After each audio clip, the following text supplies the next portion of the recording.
everyone. Today I have with me Professor and author Holly Tucker, and we are going to talk about her brand new book. It's called City of Light, City of Poison, Murder, Magic, and the First Police Chief of Paris. Thank you, Holly. I'm so happy to talk to you about this book. Oh, I'm glad to have a chance to tell you about it. Oh, it was so amazing. It read like soap opera, a French soap opera. Well, that makes my day. Thanks for saying that. Yeah, I mean, you know, when I get done, I read a lot of novels every day. I'm reading books, and I think to myself, you know, I love novels, you know, but when history is this rich, we don't need novels. You don't have to make it up. It's right there, you know, it's right there for us. And well, you know, I don't even know that I could make it up, to be quite honest with you. Well, that's true. That is true because, you know, before I read this book, and when I started reading it, I was like, oh no, I don't, you know, there's so much I don't know. I wonder if I'm going to be able to do this. And I did, and you laid it out perfectly. But I was thinking today, like, what did I know about French history? Well, I heard of Louis XIV, and then I realized, oh, I heard of him because he reigned for 72 years. That's why I've heard of him. Mm-hmm. So no matter what history you're doing in Europe, you heard of him, you know, like you definitely heard of him. And then, of course, there was the French Revolution and Tale of the Two Cities. And, you know, we knew that part. But I don't remember in history ever learning about this part of the French history unless you specifically studied it. So it was so much fun to get to know, even though it was a small part, I was like intrigued by just everything that happened. And I was like, I'm just so happy to talk to you and have you give us way more wisdom about it than even, you know, I could find. So thank you so much. Well, I'll tell you, it was a challenge to write because of all of the archival work that I needed to do, but it was also fascinating because, you know, anytime you're talking about poison and king's mistresses and witches and magic spells and, of course, Paris, it's one of those things that you just want to keep diving in. And I just kept getting deeper and deeper and enjoying it more and more, even as the research became sort of head-poundingly difficult at times. And that's what I love about you know, historians, is that you guys find these stories, and as long as somebody has documented them, I mean, that's part of the problem. This is the 1600s. I mean, it's amazing the detail that you were able to get. Well, I was lucky because there was such a big corpus of manuscripts that I could tap, right? But so all of these court records, interrogation records, torture records. But this was a book that I really had thought about writing probably about 6 years ago. And I despaired because despite the fact that there are thousands, and I'm not exaggerating, truly thousands of manuscript documents that I had access to for this book, there was a whole bunch of manuscripts that are lost to history. Louis XIV was so worried about the scandal of poison in both Paris and his court, and also the fact that many of his own court members were using the services of Parisian midwives, abortionists, poisoners, and witches, that Louis XIV, toward the end of the investigation, asked his police chief, who was leading the investigation, to set aside the most scandalous of records and to put them under seal. So, you know, you have all of these great documents, but the problem is the day after the police chief died, he'd arranged to have a letter sent to the king, and the king promptly learned about where those documents were that had been put under seal and then burned them in the fireplaces of Versailles. So it was one of these books I thought I wasn't going to be able to write because the most important documents, despite there being thousands of others, weren't there. Well, just to, you know, back it up for everybody to explain what this book is about. It's about the first police chief, and I'd like you to say his name because I bet it's way more beautiful than the way I would say it.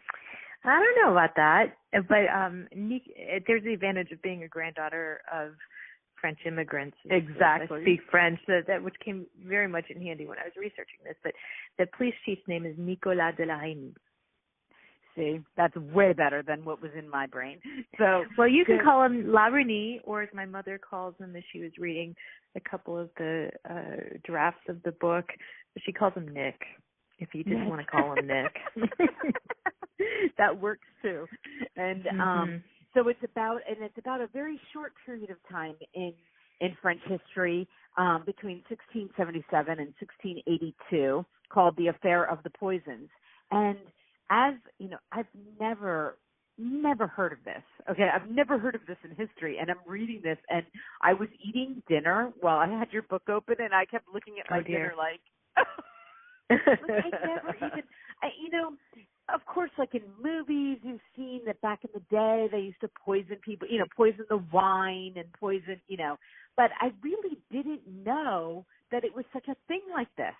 I had no idea that it was, that it was a huge deal, that people poisoned each other. Like they really did. They really had witches that came up with solutions that, and when I was reading, I'm like, wow, they really figured it out. They figured out how to make poison, Well, poison had been around for a really long time. I mean, since antiquity. Because what is poison? Some of the most important poisons are coming from plants. Right. I'm thinking about nightshade and things like that. So they had their various ways, and it does seem to be that in history there are these moments where you get poison crazes. I can think about in antiquity there was a king called Mithridates who was so worried that he was going to be poisoned, he actually would poison some of his court members just so that he could test out antidotes. And then, of course, there's the whole story of the Borgias in Italy during the early Renaissance, who were just known for poisoning their enemies. But this is, I think, one of the first moments where a given society is just convinced that there could be a poisoner around the corner. And if you think about it, it makes sense because Louis XIV has these nobles basically living one on top of the other, all vying for his attention, right? Tempers flare, jealousies are there, and then you add to it is that Louis XIV had a very active sex life, and so they were all, and if you were his mistress, you knew that you would be able to get tons of riches from him. So there were women who were just trying to do everything they could to get his attention and also get rid of some of their competitors, right? And that's why they called poison at the time. I love some of the words they use, inheritance powders, and then in the neighborhood in Paris, where most of the poisoners that I was able to find were located, it's near the Saint Denis, Saint-Denis area. And so there'd be, somebody would get mad at somebody, they'd say, hey, watch out, I'm going to give you some Saint Denis soup, right? It was part of the common parlance in French society at this time. Oh, it was such a great story. And I had no idea, just even about Louis XIV and about all his mistresses, and then his wife, who was basically surrounded by it wasn't even like, I don't know, some of the kings in England, it wasn't like they didn't have mistresses. They did, but did they sit them next to? It wasn't like they were like so. He was so honest. It was just known, and his wife understood, and she put up with it. So well, I'm not sure that I don't know if she understood or really wanted to put up with it, but I mean, what choice did she have? Right. And also, I mean, so his wife, Marie of Medici, let me get the right period. I was just working on something in the early 17th century. It was Henry IV and Marie of Medici before we started talking. Right. Queens, right. Anne of Austria is Louis XIV's mother. Maria Theresa is Louis' wife. And, I feel really bad for Maria Theresa because she is really not that gorgeous. She is the daughter of the Spanish king, and the marriage was clearly, as most were, it was a political marriage at a time when France and Spain were trying to work out treaties and perhaps stop the wars that they were having. And she had a horrible, horrible French accent. She could barely speak French. And there's Louis, right? He's gallivanting all around with some of the most beautiful women in France. But I'll hand it to him. He demanded overt respect for Maria Theresa. Mm-hmm. And he always, even if he snuck in to the bed in the early, early morning, he always spent the night with his wife, which unless he were traveling or they were apart. But, you know, he, in the end, it is sad what he says when Maria Theresa dies. He says, well, she never caused me any heartache, even though we know that he caused her so much heartbreak. Yeah, I actually read that when I was doing the research for this, and I was like, wow, after everything that he did, he can say that she didn't, and she bore him 6 children, and only one of them survived, their oldest, right, to adulthood. So she had to go through that. And and on top of it, Louis XIV outlived all of his children, and so actually his heir, the successor, was his grandson. Yeah, you know, they were. We're in a time period where people didn't live long. You know, I think the average age would have been sometime in the 50s, right? And Louis XIV, oddly enough, outlived almost all of them. Yeah, I did find that crazy. And wasn't Maria Theresa his cousin? Yeah, cousin in the sense that, you know, all of these families in Europe at the time have some sort of familial connections because the kings and the queens and the princes and the princesses and princes are all intermarrying at different times, right? So his mother, Louis XIV's mother, was Anne of Austria, which you would think Anne of Austria, right? Austria. But she's right. Austrian. First of all, Austria didn't really exist at the time, but she's actually Spanish. Why is she Spanish? Because there was a family marriage, and she was part of the Habsburg Empire, right? So all of them are deeply related. Even Henrietta Anne, who is a princess, an English princess, who comes to the court very, very young after her father, Charles I, was beheaded.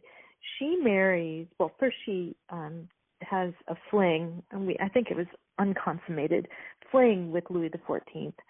And then Louis XIV actually marries her off to his brother, Philippe. Well,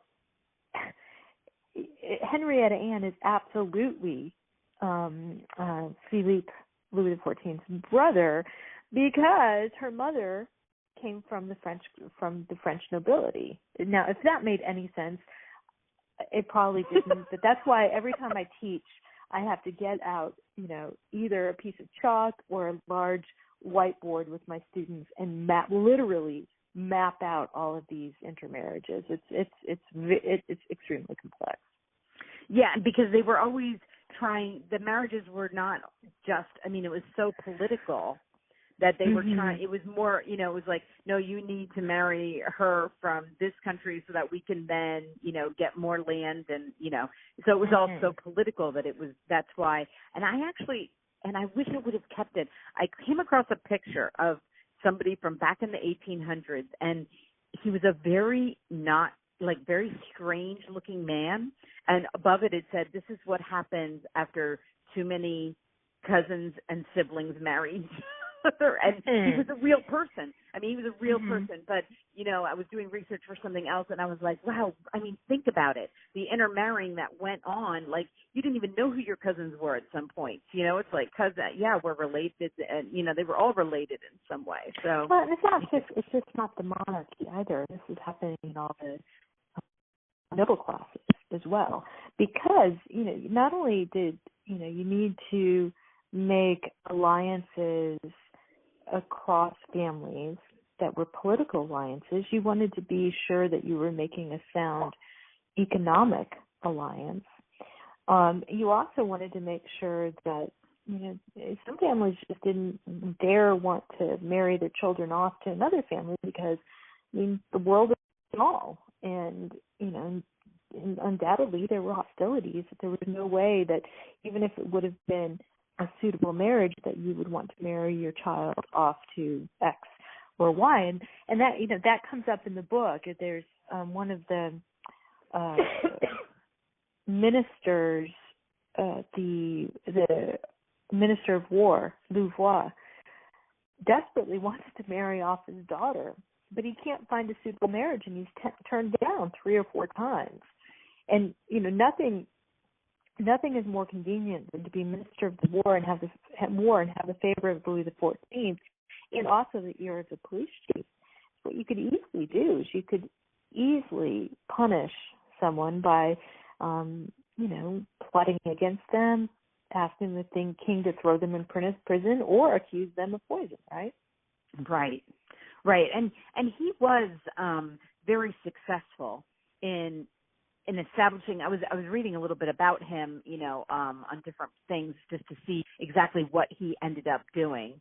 Wikipedia, I guess, being one of them, but that what he did was actually followed then by, he was the first police chief of Paris, but essentially the first police chief in the way that he ruled it, of that then other cities took the way that he did it, right? They used him as their like a successful, that he was model. successful, so model there that they could then use for their cities. So it was think about it, it was quite an important thing, right? So Louis XIV is really trying to find a way to expand his power and influence in Europe, and he's doing that by starting construction of Versailles. He is making war in the northern territories that are held by the United Provinces of Holland, and then there's the Spanish influence. But he really wants to impress the world by the art, the architecture, the literature. And Paris is where some of that was being produced, but Paris was an absolute armpit. And so he decides to name Nicolas de la Reynie, Nick, as police chief. And Nick instantaneously sets out to clean up Paris because it was the crime capital of the world. He gets people to start cleaning the mud out of the streets by imposing mud tax and threat of prison. He lights the city by adding lanterns that the church bells ring at dusk, and the whole army of people would hoist the lanterns up and affix them to the sides of the walls.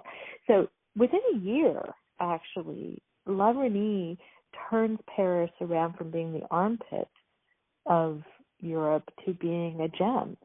Tourists start coming in and talking about how it's this sparkling city of light, and that's why Paris is now called City of Light, because of its 17th century origins. Wow.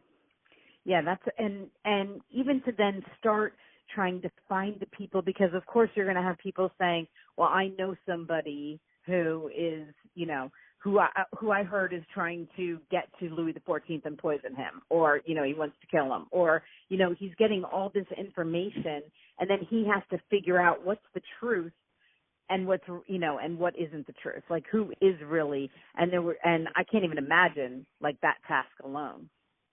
Well, that's after he starts, the police chief starts, making progress in cleaning up the city. He starts to turn his sights on the organized crime in the capital. And you can only imagine, where there's dark and dirt and poverty and lots of people living on top of one another, there will be some really dark things coming out of human souls. And he finds this network of thieves and poisoners and rogue priests in a neighborhood that's really not too far from the Louvre. I've walked it many, many times. In fact, it's my favorite neighborhood to stay in. It's since, in the last 15 years, become really gentrified. But even before that, I adored the place. But just steps away from the Louvre is this huge den of criminals. And as he starts to explore how to get rid of these criminals, the same time, there's rumors going around that they're poisoners at court, possible poisoners at court.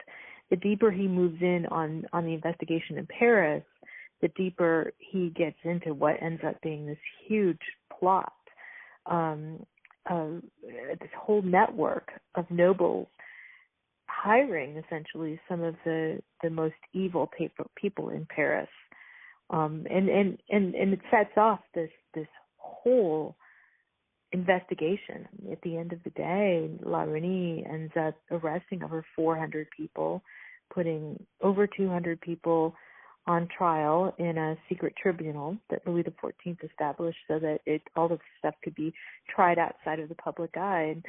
And 30 people were executed. I don't know how many people were tortured. So it ends up becoming quite the scandal. Hmm. Well, it was just, I mean, like I said before, you know, the detail that you were able to go into, especially with some of the criminals and the witches that were going, you know, the witchcraft that was going on, and Voisin and her daughter. Is that how you say that? I don't want to. Yeah, you did a great job. Okay. Voisin and her daughter. I mean, wasn't she one of the largest, like, well, I shouldn't say largest, but I mean, she was making poison, right? She was really. She's doing a little bit of everything. Yeah. She was a midwife who knew a lot about herbal preparations. She sold beauty potions and elixirs, and a lot of that was actually a front for some of the other things that she did. She performed a fair number, as in hundreds of abortions in her courtyard, in her back courtyard. Women who were coming to buy these beauty potions were also using that as a front, either for abortions or to buy other things like poison or to ask for her help. You know, in addition to Voisin, there was also, you know, other people who involved, people who seemed to only be reading fortunes or casting astrological charts, but they were, many of them were in cahoots with one another, right? Everybody knew everyone's business. If you think about this neighborhood, I guess, you know, I would probably imagine it, you know, think about a small rural town with one main street and maybe 2 or 3 streets off of the square, right? Do you see how small that is? Yeah. That's probably about the space where this whole network of poisoners worked and lived. Everybody was in everybody's business. Yeah, and you drew, you know, in the book there's a wonderful map that you have in the beginning that shows the neighborhood and the different spots. I mean, you know, one of the things about you know, that I love reading from history professors especially is you guys know how to make a book very readable. So we've got the map, and then at the end you have the nice chronology, which really helped. You know, I didn't see it till the end, but I was like, oh my gosh, this puts it all in perspective. You know, puts the whole book, and you did a beautiful job. And the pictures in this, I have your hardback copy. I don't know if I guess it wouldn't be out in paperback yet, but I mean, it's beautiful. And you know, the picture will be on it, but I mean, I love hardbacks to begin with, but this has a beautiful cover on it. And the cover is so nicely done. Yeah. I've been eager to interact. I've shared a few emails with the cover designer.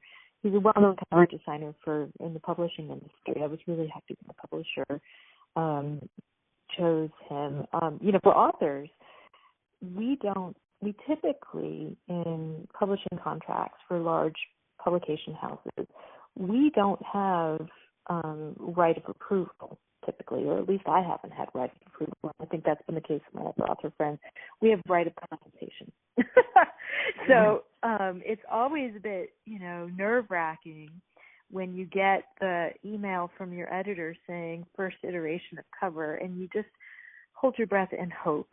And really, this was, for my last book, Blood Work, A Tale of Medicine, Murder, and the Scientific Revolution, the first 3 or 4 iterations, the cover just didn't quite understand what the book was about. The book was about the first blood transfusions. They were animal to human, weird, and they took place during the same time period in the 17th century.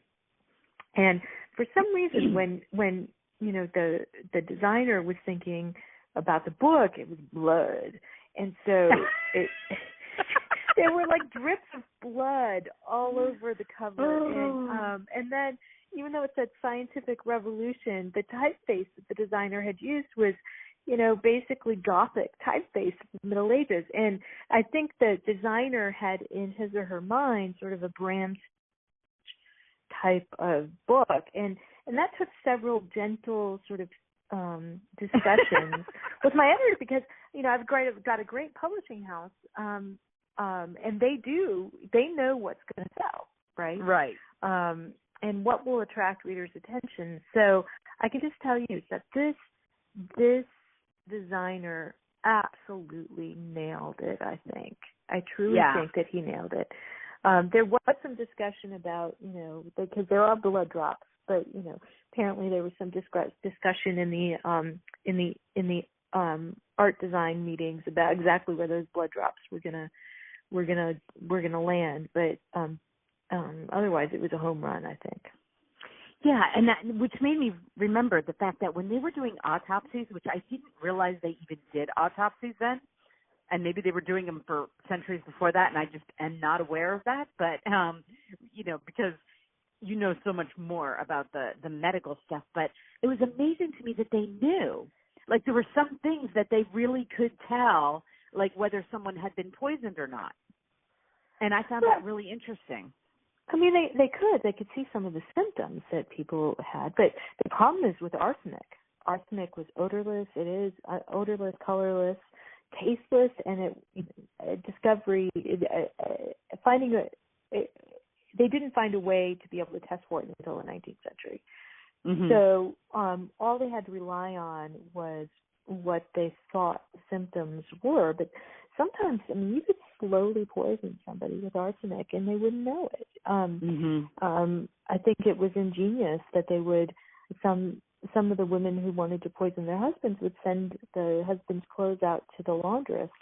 Right. And she would sprinkle just a little bit of poison in the man's pants.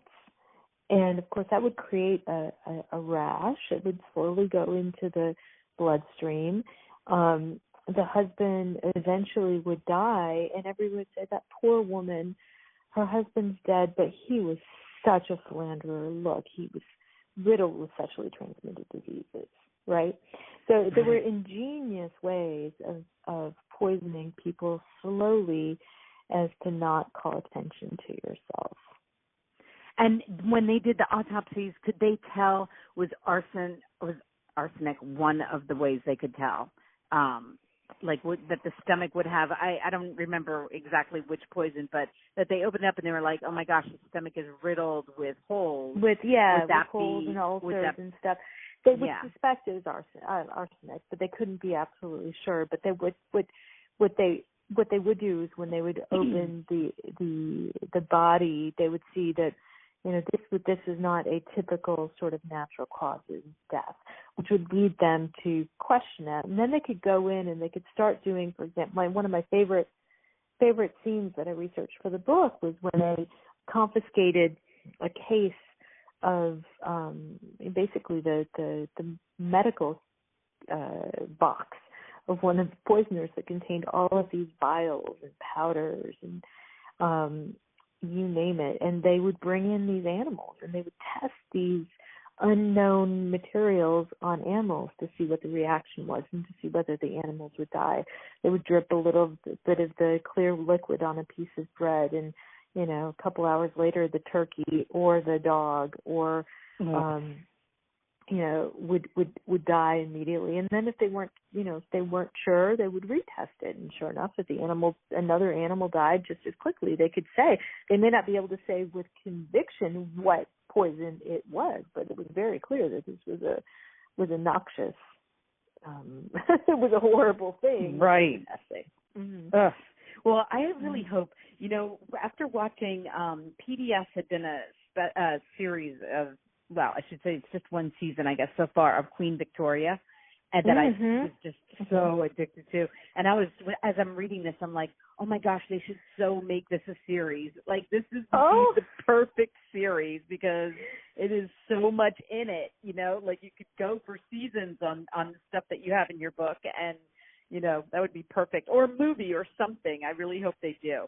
Because that would be really interesting. And when I write, when I write nonfiction, I'm very, very meticulous, and I try to stay absolutely close to the historical record as I'm writing this. But I do, you know, there are ways that you can tell the truth, and ways you can structure the telling so that it's more of a story than it is a dry academic treatise. And so that was why, you know, that's why I decided to use the police chief as my main focus, because that allowed me to show what he knew and what he didn't know at what time and why.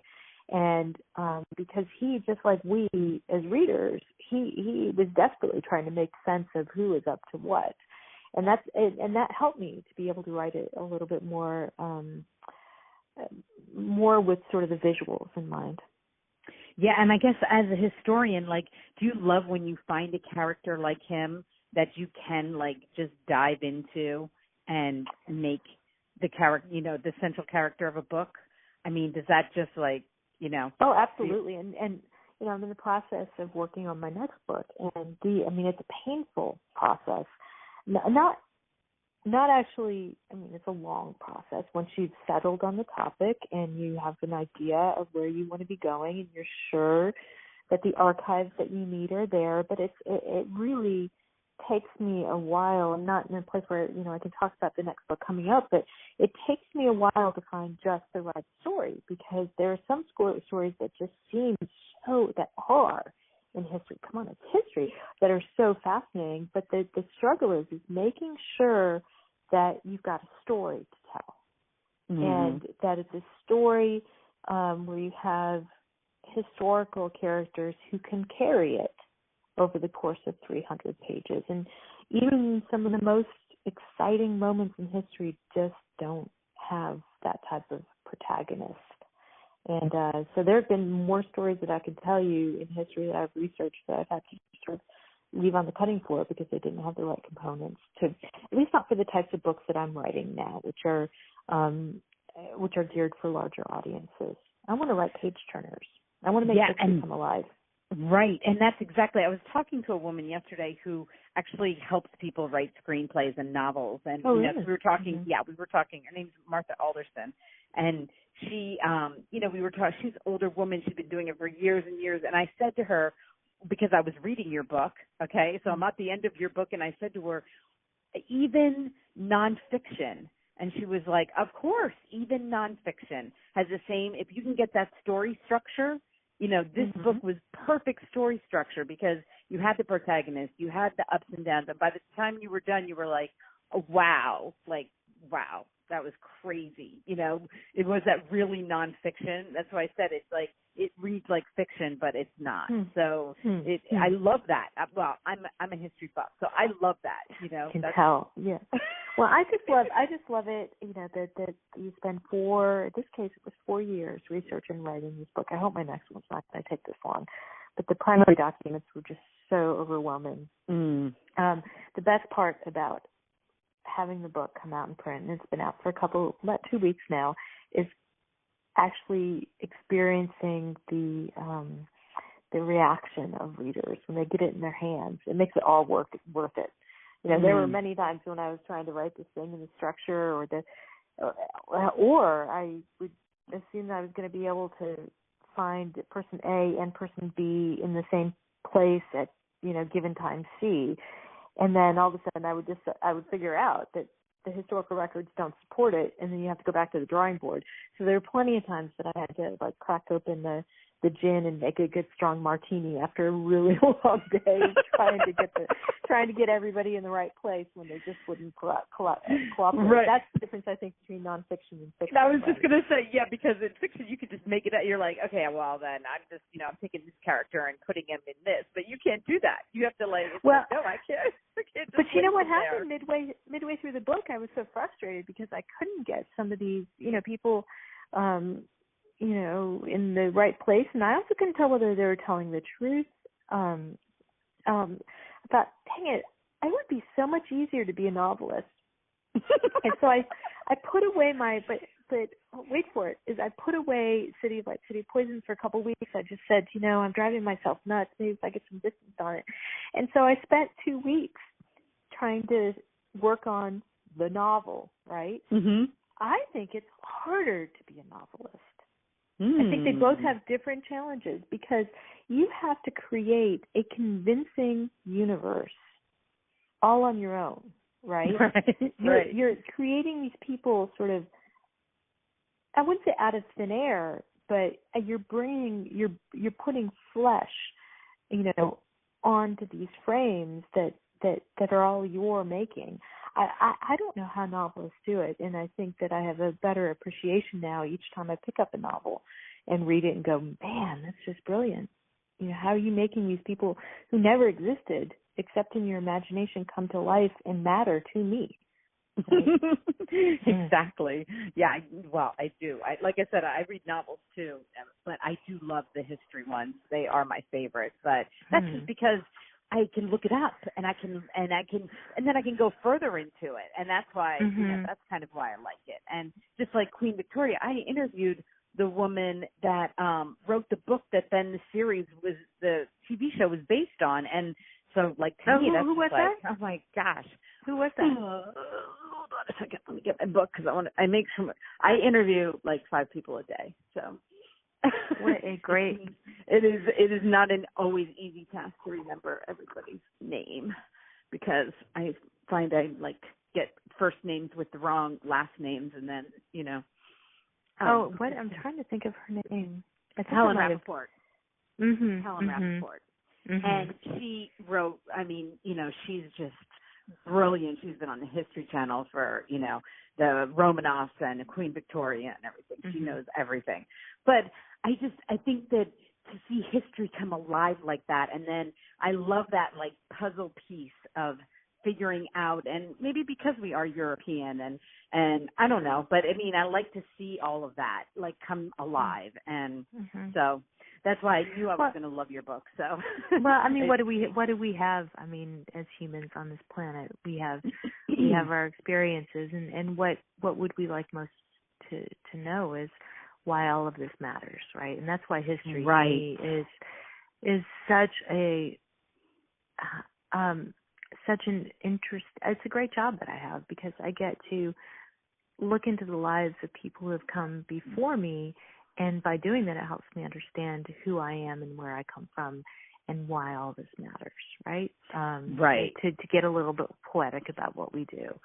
It gives me an opportunity to put a frame into my own experience, and also to realize just how temporary we are on this planet, because all the people that I'm, dealing with are dead. Right. How temporary it is. Exactly. And, right. I'm a homeschooling mom, and I've homeschooled all 6 of my children at different points in their lives. And, they'll say to me, every single one of them, why does history matter? Why do we got to do history? Doesn't even matter. Let's do something else. And I'm like, just wait. History matters. Wait, just keep with it. It matters. You'll find yourself just loving history because it does matter. And I love teaching. I'd rather teach history than anything, but it's because of books like yours, and I will use this book. And, for all the homeschooling moms that do listen to me, because I have a whole, bunch of them that do, this is a perfect book for homeschooling. It really is. And it depends on the age. What students? High school students. Yeah. Yeah. Oh, yeah. No. Yeah, right. Exactly. It's a little graphic. But high school students who are taking French, who want to know about French history, and even above high school, college age kids that are doing French history. It's just perfect. And I thank you so much for talking to me, and I can't wait to, since you can't really talk about what you're doing next, I can't wait to hear about it when it I can't wait to see it come together. You're speaking to one of, you get as an author, you have to roll with the great joys of being done and the great insecurities of being in the middle of it. Right. But are you doing? Mm-hmm. Sorry, I was just going to ask you if you were doing any book tours for this book. Oh, I am. In fact, I'm leaving tomorrow for Oxford, Mississippi, to go to Faulkner's hometown, which has a great book. And then let's see, I've already been. Where have I been? Oh golly, I know where I'm going. I'm to Chicago, Houston, New York, and Philadelphia. Well, I'm right near Philadelphia, so, I will send you the information. Yes, please do, because I would definitely come and get my book signed. And I would like to let everybody know, do you keep it on your website? Is your, I do. Find that out? Okay. You can find, I have a website, holly-tucker.com. It's my author website. And then I also interact a lot on my Facebook author page, which is just Facebook, and then the username is Holly Tucker. And I see this as an extension of my teaching. So if you do have friends who have signed the book, or have groups of students or even book groups who are wanting to read it and they want to, do a Skype chat with the author, I'm always happy to do that because it's what I do. Right, that would be awesome. Yes, perfect. And I will post your Facebook and your website so that people can find you and come out and get their book signed. So I'm really happy that you're up in the Northeast. Yes, thank you. This was so a treat. much. Thank you for taking the time to read the book and for your enthusiasm about it. It made my day. And you can always, when that new one comes out, you let me know. We can always chat about it anytime you like. Well, so. It will be, these things take a little time. Now I'm going to go back to my desk and start working on it. So, listen, Thank you so much. Thank you, Holly. Have a great day. You too. Bye-bye. Okay, bye-bye.